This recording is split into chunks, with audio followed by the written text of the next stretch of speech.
Wassail, beautiful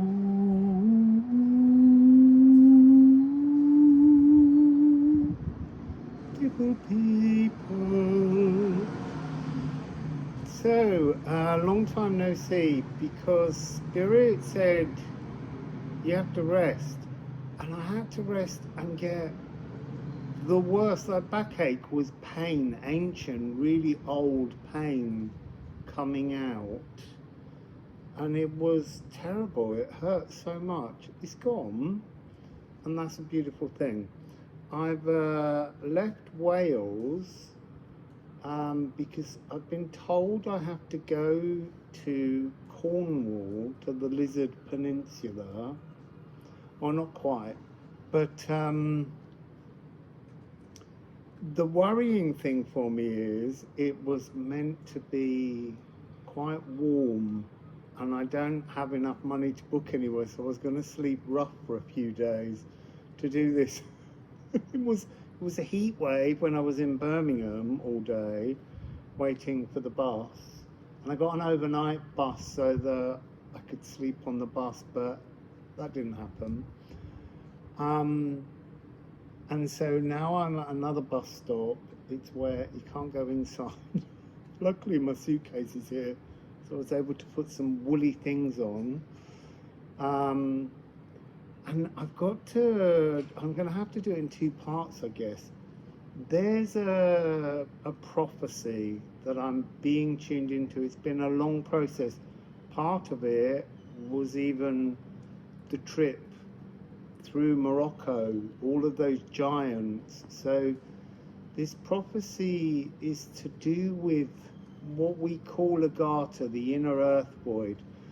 And it goes back to Gozo as well, Temple of the Giants. It's to do with our higher self, but also like our greater over self, like the collective. And there are small collectives, and we're all part of it. If you watch this, if you're someone that subscribes to my channel, you must be someone that has a role in this. That's what I'm being told. So what is it? It's to do with opening a portal in many different ways. And I'm going to do it obviously singing. You might do it some other way. I don't know all the ways. Everything's unfolding, but it's been coming through the back pain as that was released.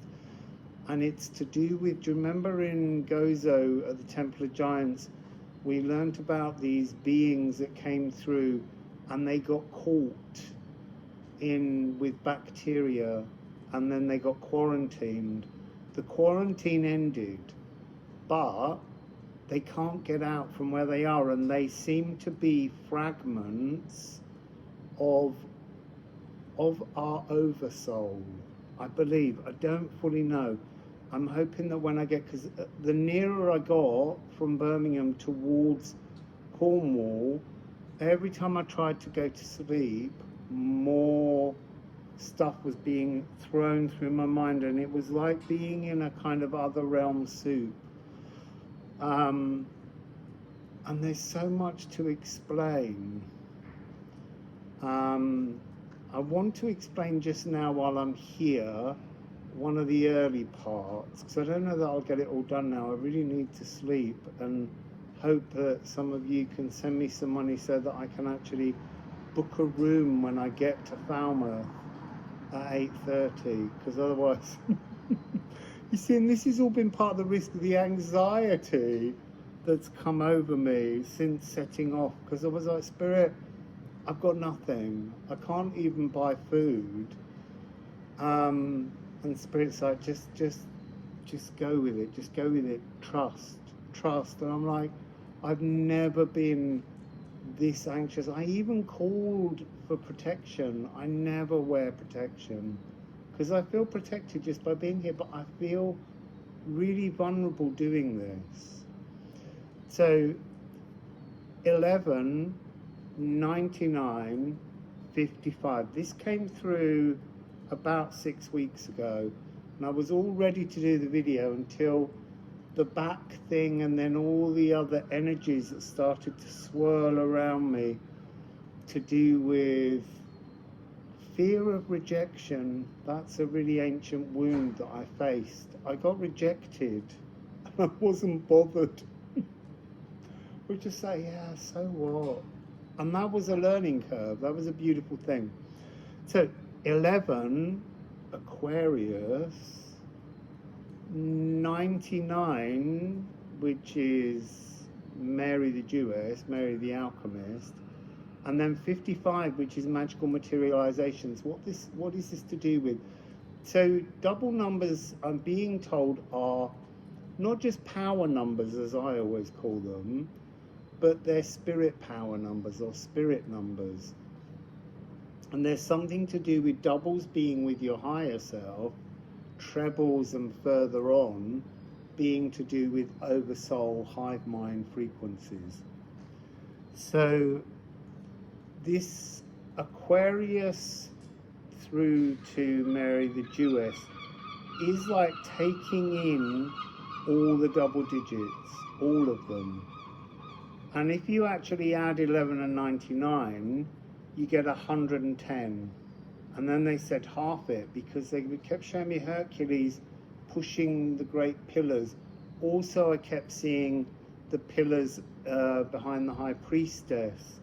All of these energies where this separation, and it's to do with Virgo. So this eclipse that's coming now is very, very relevant, because it's about opening Earth in preparation. It's not the end, because actually this prophecy is for 2027, when Jupiter enters Virgo on the 26th of July, and this is when we will all be ready to do the deed. And people, you know, galactic love workers all over the world will be working on this at the same time, and it's to release, I don't quite know what they are. They're like bridging energies. They're lost dragon fragments. They're part of something that belongs to all of us, and they're a different kind of emotional language. But here's the really fascinating bit. You take the 110 and you halve it to get that split. But the 110, when I dug in deeply into the astrology, there is an eclipse tunnel either side of Jupiter entering Virgo. And that's what I'm going to talk some more about. But the really important part of it is that one of the eclipses, the lunar eclipse on the 18th of July 2027, is cycle 110, and it's not just that it matches this energy number in the Saros series, but it's also the very last eclipse in that Saros series. I mean, truly, how fantastically amazing is that? So it's really significant. And then the solar eclipse, which comes on the 2nd of August, is the one that was lied about this year, where everyone said there was a solar eclipse on the 2nd of August, and then everyone had to say, no, there isn't, you're making that up.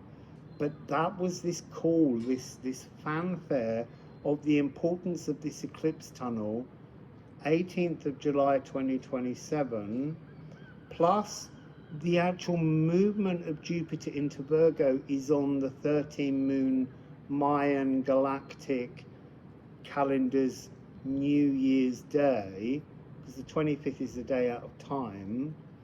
And then the solar eclipse, as I said, is on the 2nd of August. So there's so much amazing stuff. I'm just going to do this video short and quick, and then when I get to Falmouth, because I need to try and go to the place that I'm being guided to, where there's a crossing of the ley lines, and I've got to do something, and I don't know fully yet, and it will mean me going back there on the 26th, 2027, to complete this work. But it's releasing these soul fragments. There's people, let me not go into that now. Let me just get this one done and hope that some of you can send me some money so that I don't have to sleep rough this evening. So thank you. And I'll have more information once I get to Falmouth and start exploring this energy. You're all involved in this. We all do it. We all do it somewhere different. And that's why we're getting the heads up now, because we have to be prepared. This is a really amazing thing. That 2027 is a huge shifting energy. It's massive. And that's when everything will start to transform. And we're part of it. We're doing this. We're making it happen. So anyway, if you can send me some money, and I hate asking for that. It makes me feel so vulnerable, but I have to do it because I can't buy myself any food. And I was making jokes about that before, but I really can't now. And I really would like to be able to book into somewhere and have a bed because I'm so tired. Anyway, if you can help me out, that's beautiful. If you can't, you don't need to say that you can't. Just accept that you can't. That's absolutely fine too. So I will get on and make a second video. It's interesting, it was 11:22 then. It's like, see, spirit power numbers are with you. So I'll see you all again very soon.